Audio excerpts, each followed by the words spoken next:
সুপ্রিয় দর্শক, আপনারা দেখছেন এসপিএন বাংলা টিভি।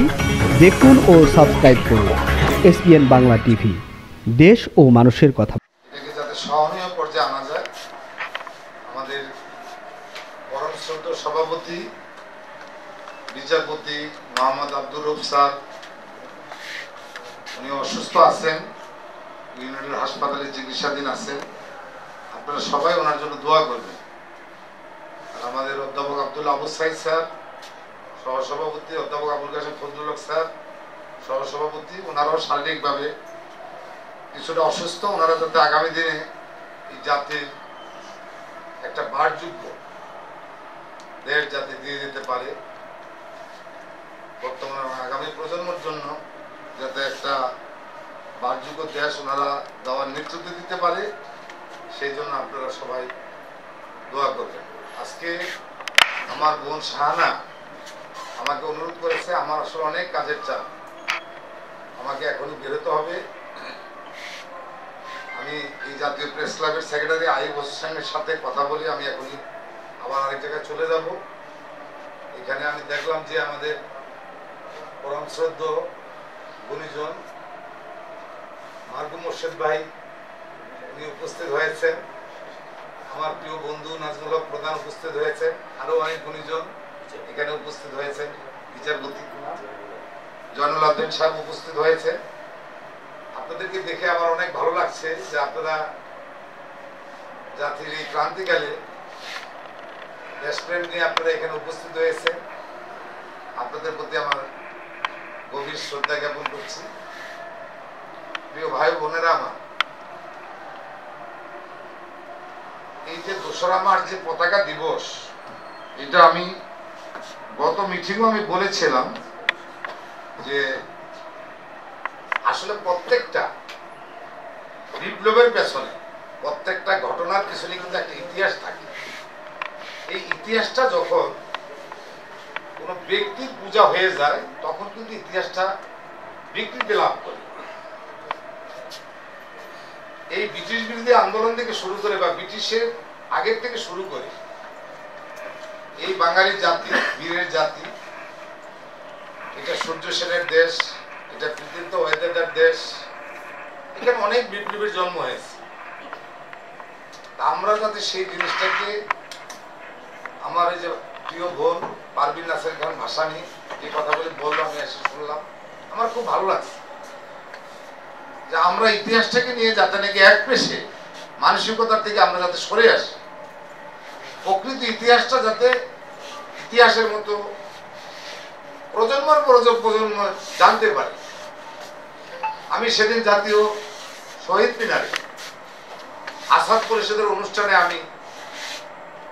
আমি অংশগ্রহণ করেছিলাম। সেখানে আমি এই কথাটা বলেছিলাম যে ৭৯-এর গণ অভ্যুত্থানে যাদের অবিস্মরণীয় অবদান, আজকের প্রজন্ম তাদের অনেকের নামই জানে না।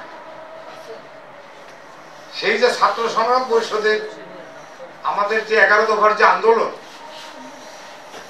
সেই ইতিহাসটা আজকের প্রজন্ম অনেকেই জানে না।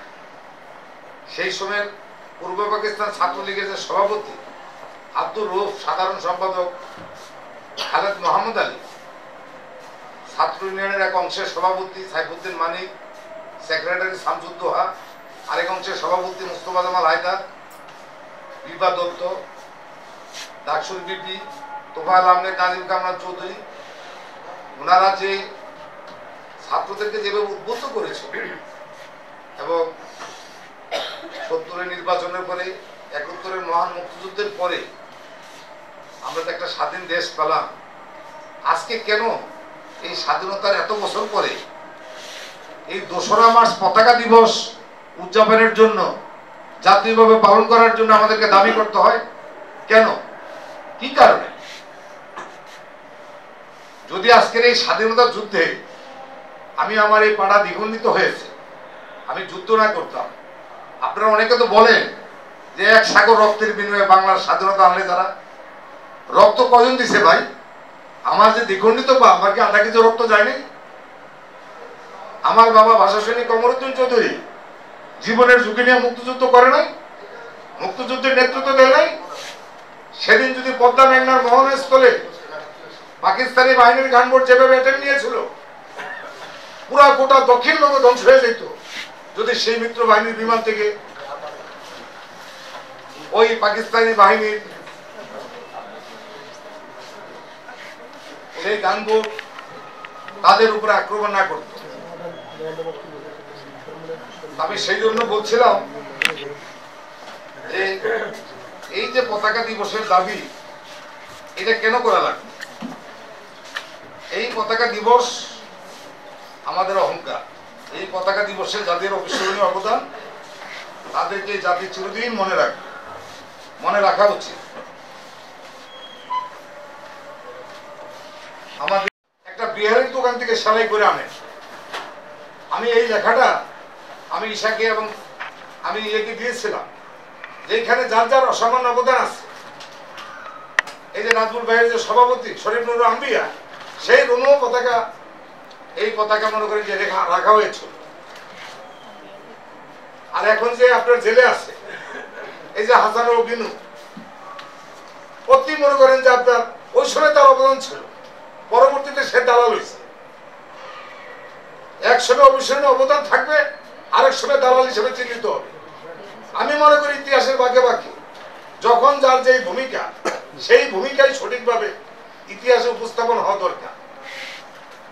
আমি বলেছি যে এই পতাকার পেছনে যাদের অসামান্য অবদান ছিল, যাদের স্বপ্ন ছিল, যারা এই দুঃসাহস নিয়ে এই পতাকা এবং এই জয় বাংলা বাহিনীর কুচকাওয়াজের জন্য এই পল্টনের পতাকা নিয়ে মিছিল হয়েছিল, তাদেরকে এই জাতি স্মরণ করবে চিরদিন।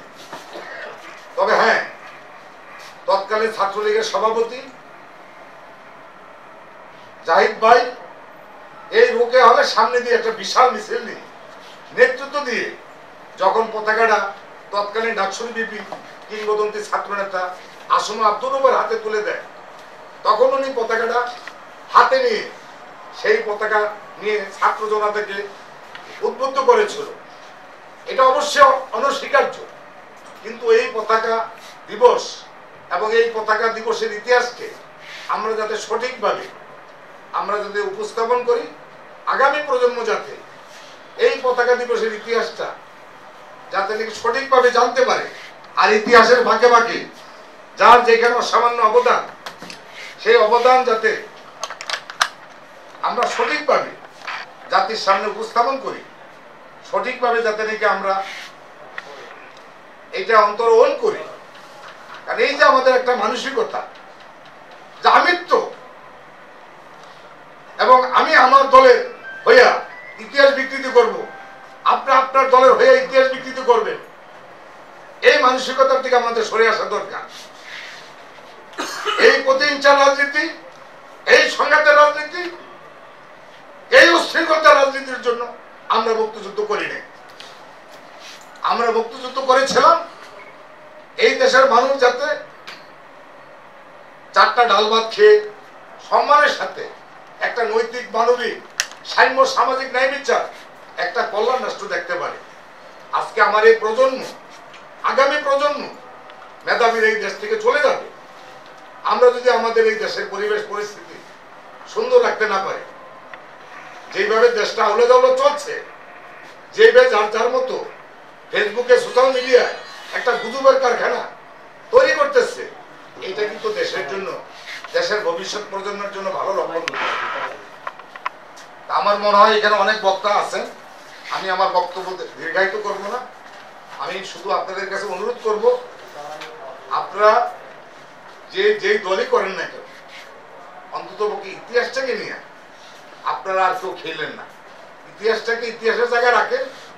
সারা বিশ্ব, সকল দেশ তার ইতিহাসকে ধারণ করে, আর আমরা ইতিহাসকে বুঝতে চাই, ইতিহাসকে বিকৃত করতে চাই। এটা ভালো লক্ষণ না। সবাইকে ধন্যবাদ। আমি আমার আগামী দিনে একটা অনুষ্ঠান আছে, সেই কারণে আমি থাকতে পারলাম না। আপনাদের প্রতি আমার অজস্র কৃতজ্ঞতা। আমি আগামী দিন সেল সেন্টার পান্তবতে দুর্নীতি বিরোধী জাতীয় সমন্বয় কমিটির উদ্যোগে কিছু সৎসজ্জ নির্মোহ পেশাজীবীদের সাথে একটা মত বিনিময় দিয়েছি। যদি আপনাদের সম্ভব হয় আপনারা আসবেন। এটা পান্থপথ সমৃদ্ধি হাসপাতালের উল্টা দিকে সেল সেন্টার, লিফটের 8 অডিটোরিয়ামে আসবেন। আপনাদেরকে আমন্ত্রণ জানিয়ে আপনাদের সকলের সুস্বাস্থ্য মঙ্গল কামনা করে আমি আমার বক্তব্য এখানে শেষ করলাম। অমর হোক আমার দেশ, প্রিয় জন্মভূমি বাংলাদেশ।